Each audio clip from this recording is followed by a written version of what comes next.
ہے مومنوں کے دل کا اجالا شان رمضان، ہے مومنوں کے دل کا اجالا شان رمضان۔ ناظرین کرام خوش آمدید، اور سیدہ کی بارگاہ سے فیض لیتے ہوئے ہم زوجین کے جو حقوق ہیں، میاں بیوی کے آپس کے تعلق ہیں، اس پر بات کرنا چاہتے ہیں۔ ہمیں سیدہ کی سیرت سے کتنے سبق ملتے ہیں، کتنے درس ملتے ہیں کہ جب مشکل میں ہو اس وقت ساتھ دینا، دلاسا دینا، ساتھ کھڑے ہونا، مرد کو پتہ چلے کہ میری بیوی میرے ساتھ کھڑی ہے۔ اور یہ ایسا مشکل وقت تھا کہ جس کی مثال کوئی پیش نہیں کی جا سکتی، پوری دنیا مخالف ہو جائے۔ آپ کی سیرت سے ہماری بہنوں کو، بیٹیوں کو کیا سبق لینا چاہیے ہے؟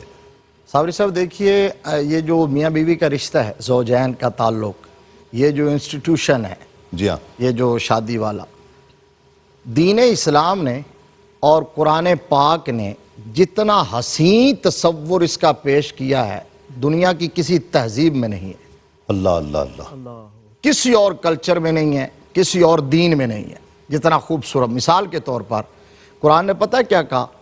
جہاں تذکرہ ہوا کہ اللہ نے تمہارا جوڑا بنایا ہے، تو وہاں کا لِتَسْكُنُوا إِلَيْهَا، اللہ، یہ جوڑا اس لیے بنایا ہے کہ تم ایک دوسرے سے سکون حاصل کر سکو۔ اللہ اللہ اللہ، تو یہ میاں بیوی کا رشتہ راحت پہنچانے کے لیے ہے، سکون دینے کے لیے ہے، بد سکون کرنے کے لیے نہیں ہے۔ اور دوسرا قرآن پاک نے کہا ہن لباس لکم وانتم لباس لہن، کہا کہ تمہاری بیویاں تمہارا لباس ہیں اور تم اپنی بیویوں کا لباس ہو۔ واہ واہ واہ واہ، مطلب تم ایک دوسرے کے رازدار ہو، پردہ پوش ہو، ایک دوسرے کے غموں کو، دکھوں کو، پرابلمز کو شیئر کرنے والے ہو، اپنے سینے میں چھپا کے انہیں حل کرنے کی کوشش کرنے والے ہو۔ تو ان کے لیے کیا کہیں گے جو آج جا کر اپنی بیویوں کا تذکرہ جا کے دوستوں کے ساتھ کر رہے ہیں؟ بہت بڑی اس کو، وہ مردوں کی بھی تو برائی ہے نا؟ دیوس کہیں گے، اللہ، اس کو بغیرت کہیں گے، جو اپنی بیوی کی کسی خفیہ بات کا، کسی معاملے کا ذکر دوستوں کی مجلس میں کرتا ہے، وہ دیوس ہے، اور یہ کہتا ہے بغیرت ہے۔ کہ میں ڈرتا ہوں، گھبراتا ہوں، یہ کہنا کہ جی میں ڈرتا بھی ہوں، میں ذرا غصہ ہو جائے گی اس لیے مجھے جلدی جانا ہے، یہ کہنا بھی نہیں، یہ تو خیر، یہ بات جو اگر اپنی عورت کی کوئی بات اس طرح کی ذکر کرنا جس کو چھپانا ضروری ہے، ہم نے ایسے بد نصیب اور بدبخت بھی دیکھے ہیں کہ وہ اس طرح کی باتیں ذکر کرتے ہیں، اس پر میں نے کہا ہے وہ دیوس اور بغیرت ہے۔ اور اگر یہ روٹین کی بات ہے کہ میں لیٹ ہو گیا تو بیوی ناراض نہ ہو جائے، یا اس سے تو وہ فتویٰ، وہ حکم نہیں آئے گا۔ لیکن چونکہ میاں بیوی کا جو رشتہ ہے، جو معاملہ ہے، ان کو زوجین کے درمیان ہی رہنا چاہیے۔ بالکل، بہت اچھی معاملہ ان کی یہ انتہائی کانفیڈینشل بھی ہے، سیکرٹ بھی ہے۔ لباس جب کہہ دیا، یہ لباس کہہ دیا تو لباس کا مطلب کیا ہے کہ وہ آپ کی ہر چیز کے لیے ساتر ہے، چھپا رہا ہے۔ بہت اچھی بات۔ آج اگر ہم اس بات کو ہی ایک سمجھ لیں تو انشاءاللہ یہ بہت اچھی بات، بہت اچھی بات۔ ڈاکٹر صاحب، کانوں کا بھی بڑا قصور، کانوں کا کچا ہونا، کچھ ڈراموں کا، کچھ فلموں کا اثر لے کر، اور پھر گھر کی تباہی، اس حوالے سے بھی خاص بات ہونی چاہیے، اور ہمارے بھائیوں کو بھی اور ہماری بہنوں کو بھی اس طرف توجہ کرنی چاہیے کہ کانوں کا کچا ہونا جو ہے نا، وہ بالکل اس میں یہ بڑا ضروری ہے۔ رشتہ تب ہی نبھ سکتا ہے جب دونوں اپنے اپنے حقوق و فرائض کو سمجھیں بھی اور اس کو ادا بھی کریں۔ ٹھیک ہے، جیسے قبلہ مفتی صاحب نے فرمایا، قرآن فرماتا ہے وَلَهُنَّ مِثْلُ الَّذِي عَلَيْهِنَّ بِالْمَعْرُوفِ وَلِلرِّجَالِ عَلَيْهِنَّ دَرَجَةٌ، کیا بات کہ دونوں کے لیے حقوق بھی ہیں اور دونوں کے لیے رسپانسبلٹیز اور ذمہ داریاں بھی ہیں۔ تو اگر میاں بیوی دونوں ایک دوسرے کی ڈھارس بھی بدائیں، ایک دوسرے کی سطر پوشی بھی کریں، اور جیسا کہ آپ نے فرمایا، وہ جو اللہ تعالیٰ قرآن پاک میں ایک اصول عطا فرماتا ہے وَإِن جَاءَكُمْ فَاسِقٌ بِنَبَإٍ فَتَبَيَّنُوا، اس تبینو کے نیچے 100 لائنیں لگائیں اور اس کے اوپر غور و فکر کریں۔ ہر معاملے میں کسی ایک فون کال پہ جو ہے وہ اپنے مائنڈ کو چینج کر لینا، یا بغیر تحقیق کے اپنی زوجہ کے بارے میں یا بیوی کی طرف سے خاوند کے اوپر ایلیگیشنز لگا دینا، یہ سارے کسی کی بات سن کر عجیب خیال دماغ میں لے آنا اور پھر اس کا اطلاق جو ہے نا وہ اپنے گھر پر کرنا، اس سے نقصان ہوتا ہے۔ میں یہاں حضرت سیدہ خدیجہ الکبریٰ کی پھر مثال لاتا ہوں کہ جب سیدہ عائشہ صدیقہ رضی اللہ تعالی عنہا فتح مکہ کے موقع پر ایک جو ہے وہ بوڑھی خاتون آتی ہیں اور سرکار دو عالم صلی اللہ علیہ وسلم انہیں ٹائم دیتے ہیں، ان سے لمبی گفتگو کرتے ہیں، تو سیدہ عائشہ صدیقہ رضی اللہ تعالی عنہا سیدہ خدیجہ الکبریٰ کے حوالے سے ایک ہلکا سا اشارہ، اور وہ بھی ایک بڑی محبت کے انداز میں فرماتی ہیں کہ یا رسول اللہ اما زلت تذکر تلک العجوز، یا رسول اللہ کہ آپ ابھی تک اپنی اس پہلی بیوی کو یاد رکھے ہوئے ہیں، وقد ابدلک اللہ خیرا منہا، جبکہ اللہ تعالیٰ نے آپ کو ان سے بہتر بیویاں عطا فرمائی ہیں۔ سرکار دو عالم سیدہ خدیجہ اللہ کی بارگاہ میں پہنچ چکی ہیں، اس وقت بھی اپنی اس زوجہ سے وفا کرتے ہوئے کیا خوبصورت ڈیفینڈ کرتے ہیں، بلکہ ان کی وفاؤں کو یاد کرتے ہیں۔ سبحان اللہ، فرماتے ہیں واللہ ما ابدلنی اللہ خیرا منہا، اے عائشہ مجھے تجھ سے بڑی محبت اور بڑا پیار ہے، لیکن اللہ کی عزت کی قسم مجھے خدیجہ سے اچھی بیوی اللہ نے نہیں عطا فرمائی، میں آج بھی ان کی وفاؤں کو سلام کرتا ہوں۔ سبحان اللہ۔ قبلہ حاجی صاحب کی فرمائش ایک اور ہے، اور بڑی خوبصورت کلام اور بڑا پرکیف سبی رحمانی صاحب کا لکھا ہوا، لاکھوں کی تعداد میں اس وقت زائرین وہاں طواف کر رہے ہیں، بڑی یاد آتی ہے۔ پیش کیجئے گا قبلہ۔ خوشا وہ دن حرم پاک کی فضا میں تھا، خوشا وہ دن حرم پاک کی فضا میں تھا، زبان خاموش تھی دل محو التجا میں تھا، خوشا وہ دن حرم پاک کی فضا میں تھا، غلاف خانہ کعبہ تھا میرے ہاتھوں میں، خدا سے عرض و گزارش کی انتہا میں تھا، خوشا وہ دن حرم پاک کی فضا میں تھا، در کرم پہ صدا دے رہا تھا اشکوں سے، جو ملتزم پہ کھڑے تھے میں ان گداؤں میں تھا، خوشا وہ دن حرم پاک کی فضا میں تھا،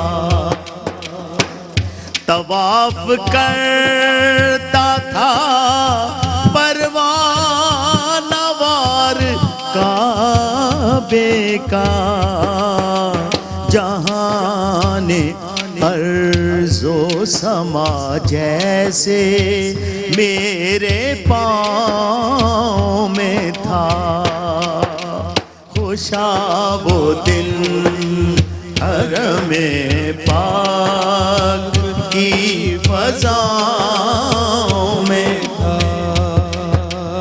حتیم میں میرے سجدوں کی کیفیت تھی عجب، جب زمین پتھی ذہن کہکشاؤں میں تھا، خوشا وہ دن حرم پاک کی فضا میں تھا، مجھے یقین ہے میں پھر بلایا جاؤں گا، کہ یہ سوال بھی شامل میری دعاؤں میں تھا، کہ یہ سوال بھی شامل میری دعاؤں میں تھا خوشا وہ دن حرم پاک کی فضاؤں میں تھا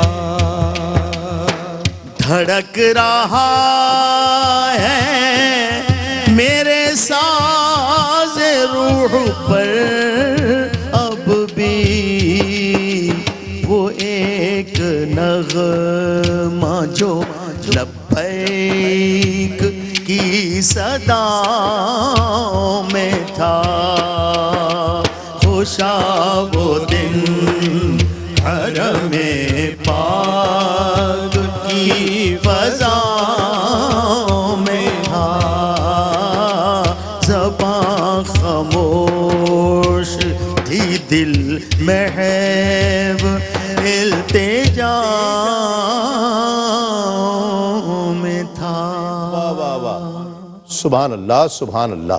بادل کو شبنم کیا سمجھے، سورج کو شرارہ کیا جانے، رحمان و رحیم ہے وہ کتنا، انسان بیچارہ کیا جانے، سب روشنیوں کا خالق وہ، ہر مغرب وہ ہر مشرق وہ، اس کے انوار کی وسعت کو ایک صبح کا تارہ کیا جانے، سبحان اور اللہ۔ جو اس سے محبت کرتا ہے، ہائے جو اس کی عبادت کرتا ہے، جو اس سے تجارت کرتا ہے، نقصان خسارہ۔ اللہ اکبر، اللہ ناظرین، ایک مختصر سا وقفہ، وقفے کے بعد لوٹتے ہیں اس یقین کے ساتھ آپ کہیں نہیں جائیں گے۔ سبحان اللہ سبحان اللہ سبحان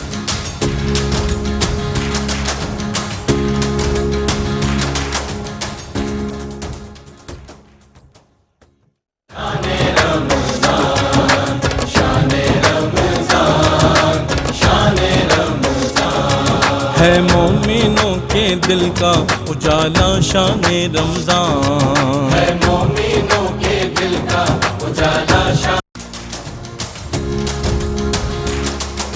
ناظرین کرام، خوش آمدید۔ چھوٹے چھوٹے سوالات ہیں کچھ میاں بیوی کے حقوق کے حوالے سے میرے ذہن میں، جو آپ ہی کی طرف سے آئے ہیں۔ یقیناً آپ ہی وہ پوچھنا چاہتے ہیں، میں تو بس پہنچاتا ہوں مفتیان کرام، اور ان سے ہم رہنمائی لیتے ہیں۔ بیوی کو مارنا، گالیاں دینا، یہ مناسب ہے؟ نہیں، انتہائی نامناسب۔ مار بھی نہیں سکتے؟ اس لیے تھوڑا وہ آپ کا پارٹنر ہے، وہ آپ کا زوج ہے، جوڑے کے دو میں سے دوسرا ہے، دو میں سے دوسرا ہے، آپ کا رازدار ہے۔ اچھا، یہ انڈرسٹینڈنگ کا رشتہ ہوتا ہے، اس کو دوستانہ انداز میں نبھائیے۔ اچھا، بیوی بھی نہیں مار سکتی؟ اگر آپ اجازت دیں تو پھر ٹھیک۔ اچھا ٹھیک ہے، دونوں نہیں مار سکتے نا؟ نہیں، یہ مار پیٹ کا مطلب اس کا کیا تعلق ہے؟ یہ تو رشتہ احترام کا رشتہ ہے، ایک دوسرے کو مارنے کی بجائے ایک دوسرے کو احترام دیجیے۔ ٹھیک، خرچہ کتنا دینا چاہیے؟ اس میں کوئی شریعت نے مختص نہیں کیا، بلکہ جو خاوند کی حالت ہوگی اس کے مطابق اس کو یہ چاہیے کہ وہ فل فیسیلیٹیٹ کرے اور اتنی ان کو آسائش مہیا کرے کہ جس میں، ہاں لیکن دونوں کو اس بات کا خیال رکھنا ہوگا کہ ان المبذرین کانوا اخوان الشیاطین، کہ جو فضول خرچی کرنے والے ہیں ان کے لیے تو بڑے سخت وعید آئی ہے، لہذا فضول خرچی کیے بغیر اسراف اور جو بیوی مرد کے پیسوں پرس میں سے، جیب سے پیسے لے سکتی ہے، بالکل لے سکتی ہے، لے سکتی نہ قبلہ اجازت نہ دے تو اگر وہ ضروریات پوری نہیں کرتا تب لے سکتے۔ نہیں، میں اس پہ عرض کرتا ہوں، میں اپنی طرف سے نہیں کہہ رہا۔ اچھا، نہیں وہ تو مجھے پتہ ہے، وہ سرکار دو عالم صلی اللہ علیہ وسلم سے ایک خاتون نے پوچھا تھا، مفتی صاحب جانتے ہیں، لیکن اس کی بھی حدود ہیں، اور بہتر یہ ہے کہ وہ آپس میں افہام و تفہیم سے چلیں۔ ڈرنے کی ضرورت نہیں، چونکہ یہ تو خود پیش کرتے ہیں، یہ تو خود خرچہ ان سے لیتے ہیں، لہذا آپ کے لیے پرابلم نہیں ہے، لیکن یہ ہے کہ جو خرچہ نہ دے، عرف کے مطابق جائز حد تک اسے شریعت نے حق دیا ہے، لے سکتی ہے، لے سکتی ہے۔ اچھا، گفٹ وغیرہ نہ دے تو وہ ناراض ہو جائے، شادی کی سالگرہ آ گئی، اس کی سالگرہ آ گئی تو یہ واجبات میں ہے ہی نہیں، فرائض میں ہے ہی نہیں۔ ویسے گفٹ دینے چاہیے، لیکن دینا چاہیے، اخلاقیات کا تقاضا ہے، اس سے ایک اعتماد کا رشتہ جو ہے وہ قائم ہوتا ہے، محبت بڑھتی ہے۔ جب عام لوگوں میں یہ ہے کہ میرے نبی نے فرمایا ایک دوسرے کو ہدیہ دیا کرو، تمہارے درمیان محبت پیدا ہوگی، ٹھیک ہے، تو زوجین میں آپ ایسا کریں گے۔ میں ایک پہلی بات پیرس کر دوں آپ کی اجازت سے، وہ جو آپ نے مارنے پیٹنے کا پوچھا تو میں نے روٹین میں اس کا جواب دیا۔ اب کوئی ہمارا سننے والا کہے جی قرآن پاک میں تو ہے فَاضْرِبُوهُنَّ بالمضاجع، وہ کہیں گے، او بھائی وہ آپ اس کا یہ مطلب نہیں ہے کہ آپ ڈنڈا اٹھا لیں، یہ مطلب نہیں ہے کہ آپ بندوق تان لیں، اس کا مطلب یہی ہے کہ مار کا بھی اپنا ہر ایک کا لیول ہوتا ہے، اینڈ والے درجے پر جا کے بسا اوقات ایسا ہوتا ہے کہ آپ کے چہرے کے تیور ہی دوسرے کے لیے بہت بڑی سزا ہو جانے چاہیے، ہو جانے چاہیے، ہو جانے تو چاہیے۔ یہ ہے۔ کتنے جوڑے دینے چاہیے سال کے بیوی کو؟ اس کے لیے بھی جس طرح ابھی ڈاکٹر صاحب نے کہا ہے نا، اس کے لیے بھی کوئی حد بندی شریعت کی طرف سے نہیں ہے، اور ویسے آپ جتنے مرضی دیں کم ہے، پھر بھی کم ہے، اچھا مرد پھر بھی کو کم ہے۔ باقی ویسے ضرورت کے لیے، ضرورت جو شریعت نے مقرر کی ہے وہ یہ ہے گرمیوں کا ایک، سردیوں کا ایک، مہمانوں کے لیے مرد کے لیے، مرد کو بیوی کے جوتے کا سائز پتہ ہونا کتنا ضروری ہے؟ مطلب یہ ہے کہ بچنے کے لیے یا کھانے کے لیے؟ پوچھ رہا ہوں ویسے ہی سوال، یہ لوگوں کے ہی سوال ہے، میرے نہیں ہیں۔ یہ ویسے یہ بندہ ملا ہے جس نے یہ سوال بھیجا ہے۔ تو عرض یہ ہے کہ چونکہ اس کی زوج ہے، اس کا لباس ہے، اس کی ہر ضرورت کو اس نے پورا کرنا ہے، لہذا اس کے مزاج، اس کی ضروریات، اس کے سائز، چاہے گھڑی کا ہو، انگوٹھی کا ہو، عبایا کا ہو، جوتے کا ہو، تو ظاہر ہے شوہر کو پتہ کہیں باہر جائے تو کوئی تحفہ لے آئے، جب ظاہر اس نے اچھی بات آپ لے کے آنا چاہیے، یہ ترغیب، اور علماء کی طرف سے آئے تو یہ بہت ہی اچھا ہو جاتا ہے۔ یہ میں اس لیے آپ سے رہنمائی لے رہا ہوں۔ اچھا، آپ کو شاید اس بات کا اندازہ نہیں ہے کہ سب سے زیادہ علماء کی بیویاں ان سے خوش ہوتی ہیں، کبھی سروے کروا کے دیکھ، واہ واہ واہ، بہت اچھی یہ بات، خوش مزاج بھی ہوتے ہیں، خوشحال بھی ہوتے ہیں، اور شریعت مطہرہ کو جاننے والے ہوتے ہیں۔ جی یہ بات بالکل۔ اچھا بیوی مرد کے رشتہ داروں یعنی اپنے ساس سسر، اپنے دیوروں کی کو برا بھلا اس کو کہے تو، یا مرد اپنی بیوی کے رشتہ داروں کو، سالے کو یا ساس سسر کو برا بھلا کہے، یہ اچھی بات ہے؟ دیکھیں نا جی، یہ دونوں طرف سے نامناسب ہے۔ رشتے چلتے ہیں محبت سے، پیار سے، اور اگر زبان پہ کنٹرول نہیں ہوگا نا، وہ قرآن پاک نے فرمایا وما یلفظ من قول الا لدیہ رقیب عتید، جو لفظ بھی تم نکالتے ہو اس پہ کڑا نگران مقرر ہے۔ اور میں ایک بات یہاں صرف بڑی انتہائی اختصار سے، کہ کجاوے تیار ہوئے اور اس پہ ازواج مطہرات بھی تھیں، اور اس دور میں اٹھایا جاتا تھا کجاوے کو، تو اٹھایا گیا، اور وہ اونٹ بھی بہت تیزی سے وہ اپس اینڈ ڈاؤنز کی وجہ سے ہلتے تھے۔ حضور نے فرمایا رفقم بالقواریر، کہ یہ نازک آبگینے ہیں، ان کے ساتھ نرمی سے پیش آؤ۔ یہاں تک شریعت نے خاتون کا اور عورت کا خیال رکھا ہے۔ وہ رشتہ داروں پر پابندی۔ ایک بات میں ایڈ کرتا ہوں کہ نبی رحمت صلی اللہ علیہ وسلم جب لیٹ نائٹ گھر تشریف لاتے تھے نا، تو آپ سلام آہستہ کہتے تھے، اگر میری زوجہ جاگ رہی ہو تو سن کے جواب دے دے، ادروائز اس کے آرام میں خلل نہ آئے، اس حد تک خیال رکھیں۔ بڑی نزاکت۔ مرد رشتہ داروں سے اور خاتون کے، بیوی کے رشتہ داروں سے ملنے پر پابندی لگا سکتا ہے کہ تم نے اپنے گھر نہیں، میکے نہیں جانا ہے؟ دیکھیے، ایک تو بات یہ ہے کہ جو غیر محرم ہیں، غیر محرم سے تو ملنے سے شرعی طور پر پابندی ہے، جس کو ہم رشتہ دار سمجھتے ہیں، کزن وزن، اور وہ شرعن وہ ان سے ملنے کی اجازت نہیں ہے، ان سے پردہ کا حکم ہے۔ ٹھیک ہے، ٹھیک ہو گیا۔ اپنے بھائیوں سے، ماں باپ سے۔ اور دوسرا بیوی کے لیے یہ بھی کہ میاں کا جو مرتبہ ہے، جو درجہ ہے، اس کو سمجھنے کی ضرورت ہے کہ عورت کو حج اور عمرہ کے لیے بھی اپنے شوہر کی اجازت کے بغیر جانے کی اجازت نہیں ہے، نفلی روزہ رکھنے کی بھی اجازت نہیں ہے۔ ٹھیک ہے، تو لیکن ماں باپ جو ہیں اس کے، اخلاقاً اس کو اس بات سے روکنا نہیں چاہیے، پابندی نہیں ماں لگانی باپ سے چاہیے، ملنے دے، ملنے بھی دینا چاہیے، بلکہ ابھی جو آپ نے کہی، بھائی آپ کو ہر وہ کام کرنا چاہیے جس سے آپ اپنے جو ہے دوسرے فریق کا دل جیت سکیں۔ بالکل، تو آپ نے کہا نا کہ وہ برائی کرنا سسرال کی، آپ دو چار جملے ان کے بارے میں ایسے ہی اچھے کہہ دیں تو وہ ساری زندگی آپ کی تابعدار ایسے ہی ہے۔ بالکل، مرد اگر چاہتا ہے کہ جی میری ماں باپ کی بھی خدمت کرو، میرے بہن بھائیوں کی بھی خدمت، تو کتنا حد تک؟ اس حوالے سے حضرت امام اعظم ابو حنیفہ رحمۃ اللہ تعالیٰ علیہ، جو عظیم جلیل القدر امام ہیں، آپ نے بڑا خوبصورت جملہ فرما دیا کہ تدینن، یعنی دینی اعتبار سے، اخلاقی اعتبار سے یہ عورت کے لیے ضروری ہے، لیکن قانوناً وہ ظاہری بات ہے کہ شریعت نے اس کو پابند نہیں کیا، لیکن دیکھیں کہ جو دینی ذمہ داری ہے، اگر وہ ماں باپ کی خدمت کرے گی تو اس کو کتنا بڑا دینی اجر ملے گا اور اگر ماں باپ کی وہ خدمت نہیں کرے گی جب وہ بوڑھے ہوں گے، سرکار دو عالم صلی اللہ علیہ وسلم واہ نے واہ فرمایا یہ ہے کہ جو اپنے ماں باپ کی خدمت کرے گا، ساس سسر بھی ماں باپ ہیں، تو جب وہ بوڑھے ہوں گے تو ان کے بیٹے بھی ان کو ہاتھوں پہ اور پلکوں پہ بٹھائیں گے. اس نیت سے ہی کر لے، ہاں اس نیت سے ان کی خدمت کر حل جزاء الاحسان الا الاحسان. جی ہاں. احسان کا بدلہ احسان ہے، اور یہ ضرور اس کو کرنا چاہیے، اس کا ریگارڈ بھی کرنا چاہیے. اور ہمارے تو مفتی صاحب یہ اس ہمارے پاکستانی اور مشرقی معاشرے کا یہ حسن ہے کہ یہاں فیملی سسٹم قائم ہے، ابھی تک یہ ٹوٹا نہیں، اور اس کو توڑنے کی کوششیں ہو رہی ہیں. تو یہ شرعی طور پہ مطلوب ہے، لیکن اگر کہیں پہ کوئی ایسی صورتحال پائی جائے کہ وہ الگ رہنا چاہتی ہے تو شریعت نے اس کو اس کا بھی پورا حق دیا ہے. ٹھیک ہے، الگ بھی رہ سکتی ہے، لیکن ماں باپ لیکن ان کے حقوق کا خیال رکھتے ہوئے وہ تو ظاہری بات ہے کہ بیٹے کا حق بنتا ہے کہ وہ ان کے لیے، اور اس میں فقہاء نے یہ بھی لکھا ہے کہ گھر بالکل قریب رکھ لیں، ہر روز ماں باپ کا خیال رکھیں، ان کے کھانے کا، ان کے آرام کا، تو اس طریقے سے ہو سکتا ہے. بالکل صحیح، بہت اچھی بات، کلام شامل کرتے ہیں قبلہ. اب جی بسم اللہ. مفتی صاحب کی فرمائش ہے. واہ واہ عنایت ماشاءاللہ نوازے. واہ واہ، بسم اللہ. مدینے کا تذکرہ ہو رہا ہے اور اس ذکر کے بغیر مکمل نہیں ہوتا، کلام تو لے جاتا ہے وہاں. اور یہ واقعی ہم سب کا پسندیدہ ہے آپ کی جو فرمائش. دیتا اوے پئیے بادے صبا مدینے دیتا اوے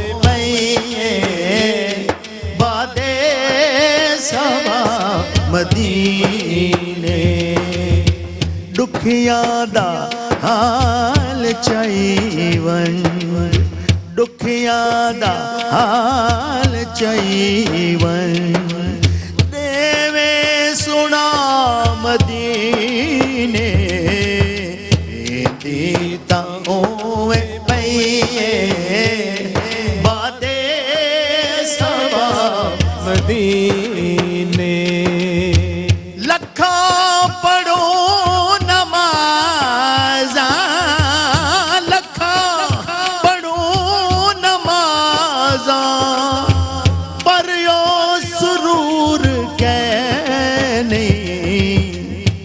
ایکتا تھی وجہ سجدہ یادا مدینے کوئی ایکتا تھی وجہ سجدہ یادا مدینے دیتا ہوئے پئیے بادے سبا مدینے جنت تو ودھ کے دس دے سوہنے نبی دا روزہ جنت تو ودھ کے دس دے سوہنے نبی دا روزہ کعبہ ہے بے شک اعلیٰ مل دے خدا مدینے کعبہ ہے بے شک اعلیٰ مل دے خدا مدینے دیتا ہوئے پئیے بادے سبا مدینے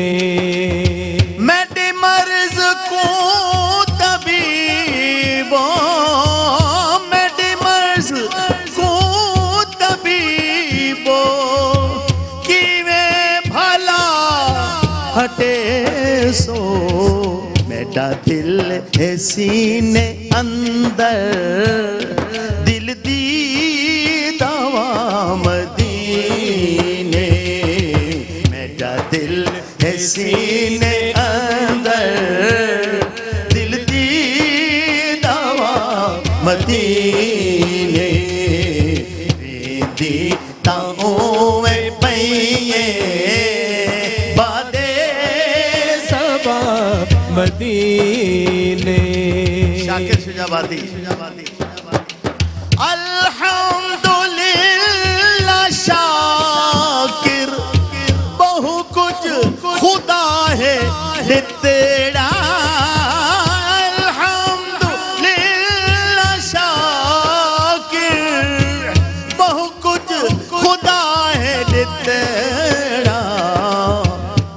من دا فکر تے کہ نہیں من دی غذا مدینے ویندی تاؤں پئیے بادے سما مدینے ویندی تاؤں پئیے بادے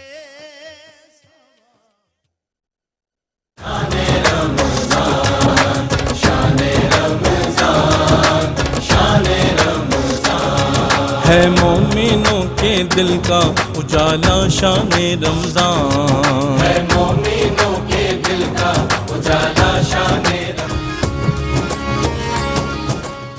ناظرین کرام خوش آمدید. آج اب آخری سیگمنٹ ہے اس موضوع پر، اور اگر نہ بن پائے، اللہ کرے یہ نوبت کسی پر نہ آئے، لیکن اگر نہ بن پائے اور ہو بھی جاتا ہے ایسا کہ دونوں میں بات نہیں بن پا رہی ہے، تو پھر احسن طریقہ کیا بتایا گیا کہ طلاق لے لے؟ نہ بن پائے کا مطلب یہ ہے کہ آخری حد ہو، آخری وہی میں نبھانے کی کوشش کریں، بار بار ٹھیک اچھا اب اس کے بعد اگلی بات یہ ہے کہ پھر راستہ کیا ہے؟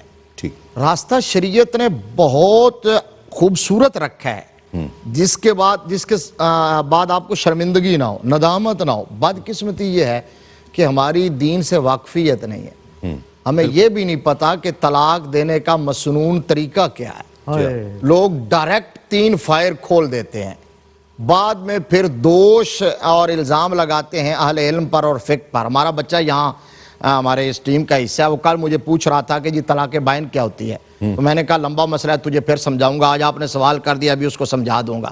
بائن وہ ہوتی ہے جس کے بعد آپ کے پاس رجوع کا اختیار نہیں ہوتا، اور رجی وہ ہوتی ہے جس کے بعد رجوع کا اختیار ہوتا ہے. پھر اس میں مغلظہ سب سے سخت طلاق ہوتی ہے جس کے بعد حلالے کے سوا کوئی صورت نہیں ہوتی. اب وہ طریقہ کیا ہے؟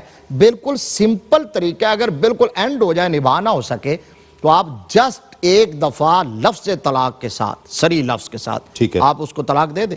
ٹھیک ہے، میں نے تجھے طلاق دے دی، بس یہاں خاموش ہو جائیں. شریعت سیکھے ندامت سے بچیں گے، خاموش ہو جائیں، بات ختم ہوگی. 3 عزت کے ساتھ 3 مہینے گزر گئے، 3 مہینے کے اندر کسی وقت بھی آپ کو احساس ہو گیا تو آپ جسٹ میاں بیوی کے طور پر رہنا شروع کر دیں، کچھ کرنے کی ضرورت نہیں. ٹھیک ہے، بالکل. لیکن 3 مہینے گزر گئے تو اب اس کے بعد بھی شرمندگی نہیں، حلالے کی ضرورت نہیں ہے. وہ میاں بیوی الگ ہو گئے، 3 مہینے کے بعد پھر کوئی درمیان میں پڑ گئے تو جسٹ بیٹھ کے نکاح کر لیں اور پھر میاں بیوی ایک دفعہ کہیں طلاق، 1 دفعہ یا 2 دفعہ. ٹھیک ہے، 2 دفعہ بھی.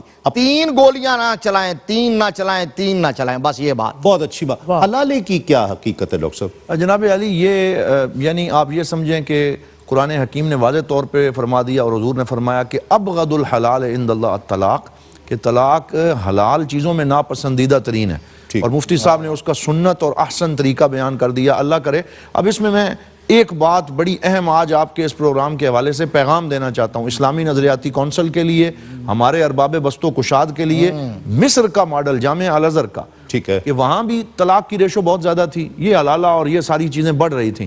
مصر نے کیا کیا، کیسے اس کو کنٹرول کرنے کی طرف وہ لائے ہیں، ریشو بڑھتی جا رہی تھی. انہوں نے ہر جوڑے کے لیے جو شادی کی طرف آنا چاہتا ہے 10 روزہ کورس کو لازم کیا، ریفریشر کورس مرکزی دارالفتاء کی طرف سے، تاکہ آسانی، تاکہ لڑکا اور لڑکی دونوں آئیں، 10 دن علماء کے سامنے بیٹھیں، سیکھیں ساری چیزیں، آداب معاشرت، آداب زواج، نکاح، طلاق کے سارے طریقے، سرٹیفکیٹ دکھائیں گے تب ان کا نکاح رجسٹر ہوگا.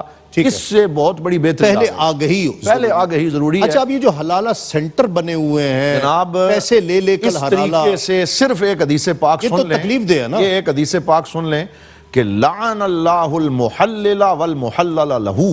حضور صلی اللہ علیہ وسلم نے فرمایا حلالہ کرنے والے پر اور حلالہ کروانے والے پر اللہ کی لعنت ہے. اللہ، اس سے آگے اور کیا کہا جائے؟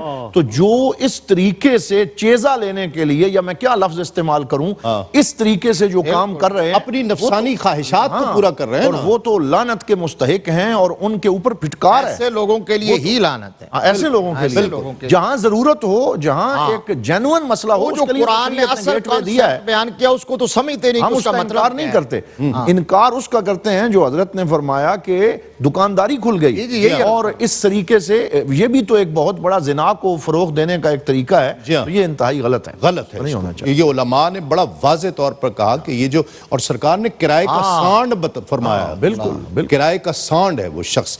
ناظرین کرام، آج جتنی گفتگو ہوئی ہے بہت شاندار اور واضح چیزیں یقیناً ذکر ہوئیں۔ محبت بھی، میاں بیوی کے درمیان محبت بھی بہت ضروری ہے۔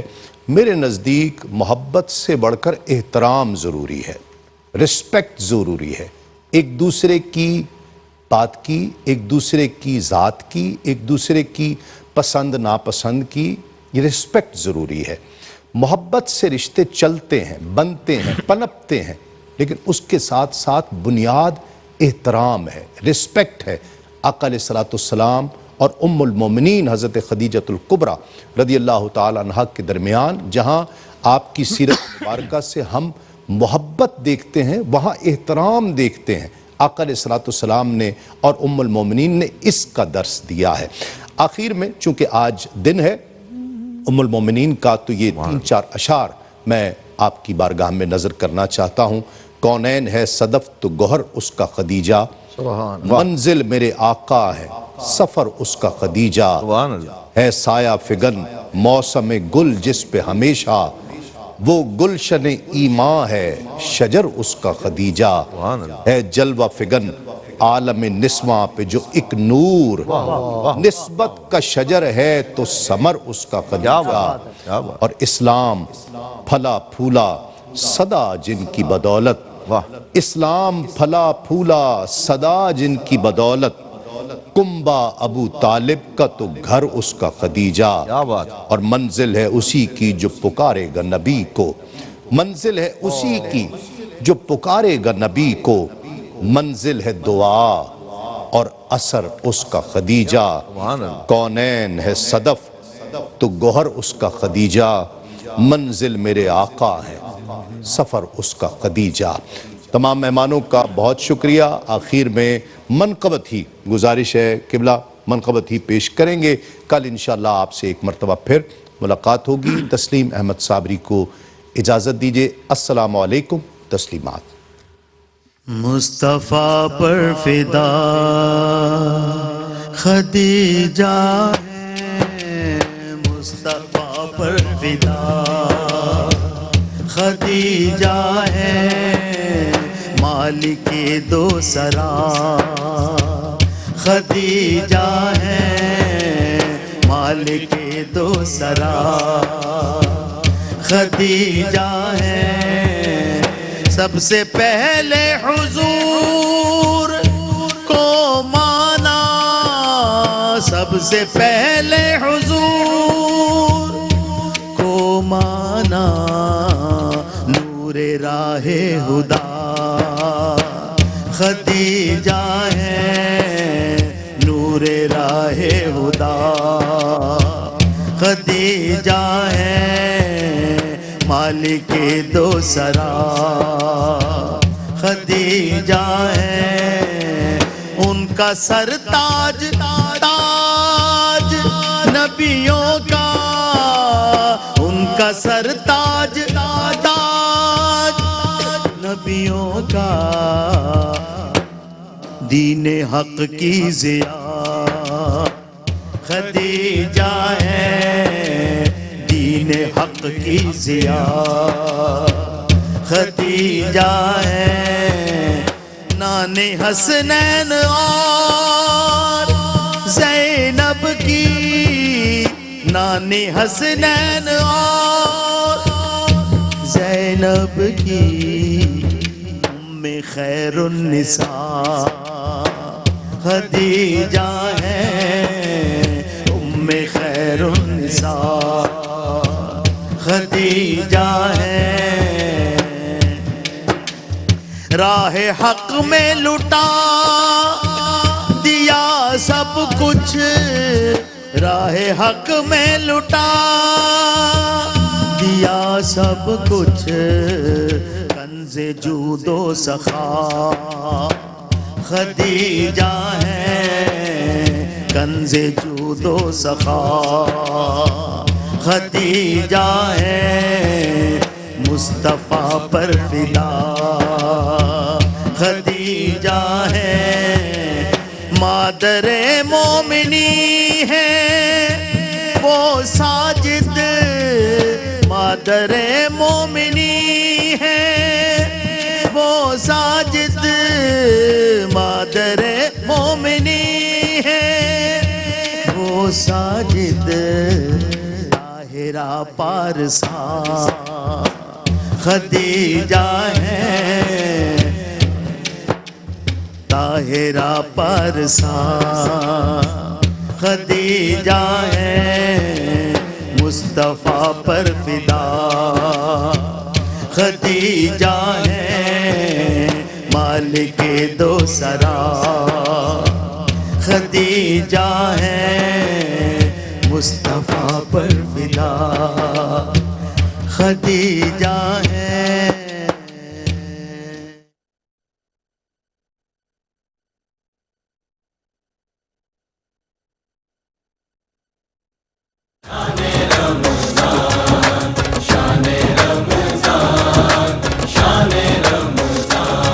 ہے مومنوں کے دل کا اجالا شان رمضان ہے مومنوں کے دل کا اجالا